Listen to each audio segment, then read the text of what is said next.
I moved into the old neighborhood 2 weeks ago. A little hesitant, but hopeful. It wasn't exactly my dream home, but the rent was cheap and I needed a fresh start. The place was quaint, a small house with peeling paint and a creaky front porch. It sat nestled between two towering trees that cast eerie shadows in the moonlight. Still, it had charm. It had potential.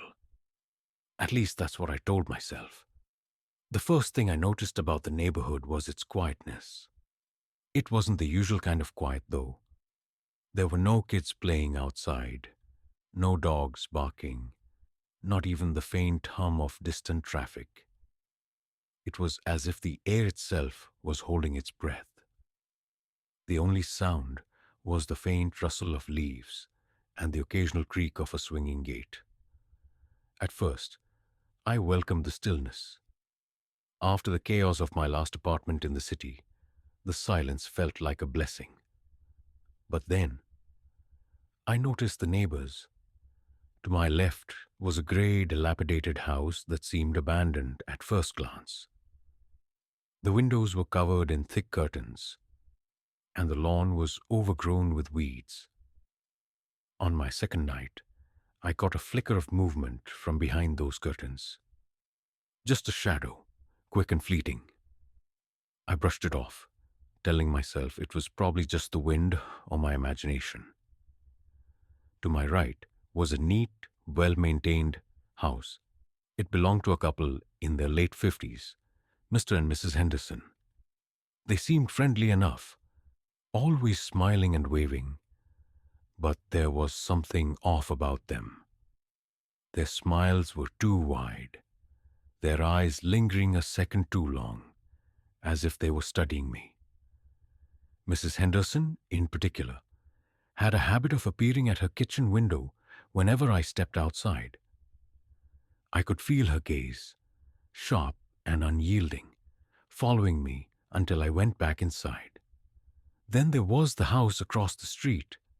It was the most unnerving of all. No lights ever came on, no sign of life at any time of day. Yet every night, I would hear faint, muffled noises from that direction. They weren't normal noises. No TV chatter, no music, no laughter. It sounded like whispers, low guttural murmurs that made the hairs on the back of my neck stand on end. I tried to tell myself it was just the quirks of an old neighborhood. People here probably valued their privacy, and I was just overthinking things. But deep down, I couldn't shake the feeling that something wasn't right. The first real incident happened on my fourth night.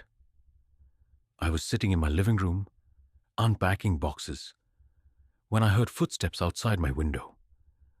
Slow, deliberate footsteps, like someone was pacing. My heart skipped a beat.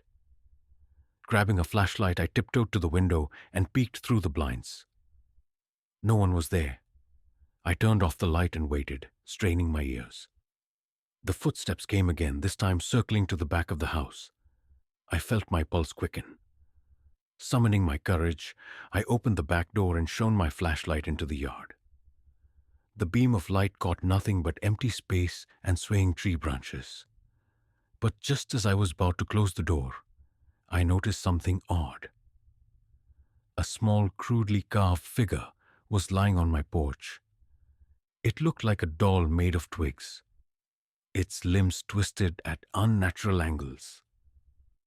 I bent down to examine it and immediately recoiled. There was a smear of something dark and sticky on its chest. Blood.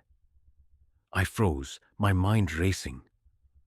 Was this some kind of prank? A warning? My eyes darted around the yard, but there was no sign of anyone. My stomach churned as I picked up the doll with a gloved hand and tossed it into the trash. That night, I barely slept. Every creak of the house, every gust of wind sent my heart racing. I couldn't shake the feeling that someone was watching me, just out of sight. The next morning, I decided to confront the Hendersons. Maybe they'd seen something, heard something. But when I walked over and knocked on their door, Mrs. Henderson opened it with that same too wide smile. "Good morning," she said cheerfully, her eyes gleaming with something I couldn't quite place. "Is everything all right?" I hesitated, suddenly unsure if I wanted to share what had happened. Something about the way she was looking at me made my skin crawl. Yeah, everything's fine," I said, forcing a smile. Her grin widened. "Good. We wouldn't want anything strange happening, now would we?" The way she said it sent a chill down my spine. As I walked back to my house, I couldn't help but glance at the curtains in the grey house next door. They were parted just slightly, enough for someone to watch me. And I swear, I saw a glint of eyes staring back. The doll incident left a lingering unease in me that only grew over the following days. I couldn't shake the feeling that something about this neighborhood was off. My once quiet refuge was beginning to feel like a trap. The whispers from the house across the street started becoming more frequent. It wasn't just at night anymore. I began hearing them in the early mornings, sometimes even in the dead stillness of the afternoon. They had a rhythm, almost like chanting, but it was too muffled to make out the words. Once I stepped outside and strained to listen. The whispers stopped abruptly, as if they knew I was there. Then there were the shadows. I started noticing them more often. Dark, fleeting shapes that moved just at the edge of my vision. At first I chalked it up to overactive nerves. But one evening, I was sure I saw someone standing behind the tree in my yard. The figure was tall and motionless, partially obscured by the thick trunk. I stared for what felt like an eternity, my heart pounding in my chest. When I finally mustered the courage to walk outside with a flashlight, there was nothing there. The next day, I decided I couldn't keep this to myself anymore. I needed answers. I visited the Hendersons again, this time determined to ask about the whispers, the shadows, and that strange doll. Mrs. Henderson opened the door, her ever-present smile fixed on her face. "Oh, it's you again," she said sweetly, but her tone felt far from welcoming. I tried to keep my voice steady. "Mrs. Henderson, have you noticed anything strange around here? At night, maybe? Or even during the day?" Her smile faltered for the briefest moment, but then it returned, wider than before. "Strange? Oh, no, dear. This is a quiet, peaceful neighborhood. Are you sure you're not just imagining things?" I wanted to push further, but Mr. Henderson appeared behind her, his eyes cold and piercing. He placed a hand on her shoulder and spoke with a tone that was both calm and unsettling. "You're new here, aren't you? Sometimes new folks take a while to get used to the rhythms of the area. Give it some time." Their words offered no reassurance, only more questions. I left their house feeling more isolated than ever. That night the footsteps returned, louder this time. They weren't just outside. They were on the porch. I grabbed my phone and called the police. It felt ridiculous, like I was overreacting, but I needed someone else to witness this. When the officer arrived, the footsteps had stopped. He searched the yard, the porch, and even the street, but there was no sign of anyone. I showed him the trash bin where I had thrown the twig doll, but it was empty. "Probably just kids messing around," the officer said, though his tone wasn't entirely convincing. "Let us know if it happens again." I wanted to believe him, but deep down, I knew this wasn't kids. The next day, I noticed something new. A handwritten note slipped under my door. It was on yellowed paper, the edges frayed. The handwriting was shaky, almost childlike. It read, "They're watching. Don't trust anyone." A chill ran down my spine. Who had left this? And who were they? I glanced around the neighborhood, hoping for some clue, and my eyes landed on the grey house next door. The curtains were slightly parted, just as they had been before. This time, I didn't look away. I stared directly at the gap, daring whoever was behind it to show themselves. And then they did. A pale, gaunt face appeared between the curtains. Its features stretched and hollow as if the person hadn't slept in years. Their eyes were wide and unblinking, locked onto mine. I stumbled back, slamming the door shut. I didn't leave the house for the rest of the day. When night fell, I made sure all the doors and windows were locked. But as I lay in bed, I heard the whispers again. This time louder, clearer. They weren't coming from across the street anymore. They were coming from inside the house. The whispers inside my house felt like an invasion, an unwelcome presence creeping into every corner. I sat frozen in my bed, my ears straining to pinpoint their source. They were low and rhythmic, like a prayer, in a language I couldn't understand. Every syllable sent a shiver down my spine. Clutching my flashlight and a kitchen knife, I decided I couldn't stay in my room. I had to know where they were coming from. My heart pounded as I stepped into the hallway, its wooden floorboards groaning under my weight. The whispers grew louder, guiding me like a sinister melody. They led me to the basement door. The air around it felt colder, heavier. My hand trembled as I reached for the doorknob. The whispers stopped the moment I touched it, plunging the house into an oppressive silence. I wanted to run, to lock myself in my room and wait for morning, but a part of me needed to know. I swung the door open, and the stale smell of damp earth wafted up. The basement was pitch black, but I could feel the weight of the darkness pressing against me. I turned on my flashlight and slowly descended the creaking stairs. The beam of light swept across the room, revealing nothing but old furniture, cobwebs, and stacks of forgotten boxes. And then I saw it. A small circular trapdoor in the corner of the floor. It hadn't been there before.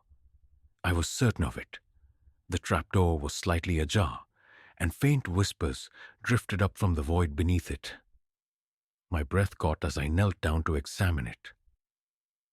The wood was damp and riddled with strange carvings, symbols that looked ancient, almost primal. I couldn't read them, but their meaning felt clear. Danger. Stay away. Before I could move, the trapdoor slammed shut with a deafening bang, the force nearly knocking me backward. My flashlight flickered, and the whispers returned, louder and more insistent. They weren't coming from the trapdoor anymore. They were all around me. A deep, guttural voice suddenly broke through the cacophony. "You shouldn't have come here." I spun around, my flashlight catching movement in the shadows. A figure emerged, tall, gaunt, and almost inhuman. Its skin was pale and stretched tight over its bones, and its eyes burned with a malevolent light. It wasn't the face I'd seen in the grey house window. This thing was something else entirely. "You were warned," it growled, its voice echoing in the confined space. I stumbled back, my knife trembling in my grip. "Who are you? What do you want?" It tilted its head, studying me with a predatory gaze. "We watch, we protect, but you don't belong." My flashlight dimmed further, plunging the basement into near darkness. The figure stepped closer, its presence suffocating. Desperate, I swung the knife, but it passed through the figure like smoke. "You can't fight us," it said, its voice cold and final. The whispers grew deafening. each one a dagger to my mind. I fell to my knees, clutching my head as the symbols on the trapdoor began to glow. The floor beneath me shook, and a chilling wind surged through the basement.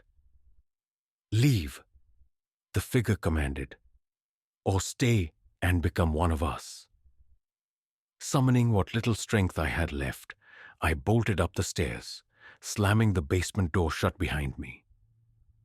The whispers faded, but the cold dread remained. Back in my room, I locked the door and collapsed onto the bed, trembling. My phone buzzed on the nightstand. It was a message from an unknown number. "You've seen them now. You can never escape." The morning light felt like a fragile shield, barely keeping the horrors of the night at bay. I hadn't slept. My eyes were fixed on the basement door, half expecting it to burst open at any moment. The message on my phone played on repeat in my mind. "You've seen them now. You can never escape." I knew I couldn't stay in the house another night. Whatever was happening here, whatever they were, wasn't going to stop. I spent the day packing my essentials, all the while keeping an ear out for any unusual sounds. Strangely, the house was eerily quiet, as if it too was waiting for me to leave. But as I loaded my car, I noticed something that stopped me cold. The neighbors, all of them were outside, standing in their yards watching me. The Hendersons, the pale figure from the grey house, even faces I hadn't seen before. Their expressions were blank, their eyes unblinking. The whispers began again, carried on the wind, though their lips didn't move. I felt a sharp pang of dread, realizing I wasn't just leaving the house. I was leaving them. I drove away, refusing to look in the rearview mirror until I was miles down the road. When I finally dared to glance back, the road was empty. For weeks after, I stayed in a motel on the outskirts of a new town, trying to convince myself that I had escaped. But the whispers found me again. They seeped through the walls at night, soft at first, then louder. One evening, I found a note slipped under my motel door. It was written in the same shaky handwriting as before. "You can run, but you can't hide." I left the motel that night, and I've been moving ever since. Every time I think I've found safety, the whispers follow.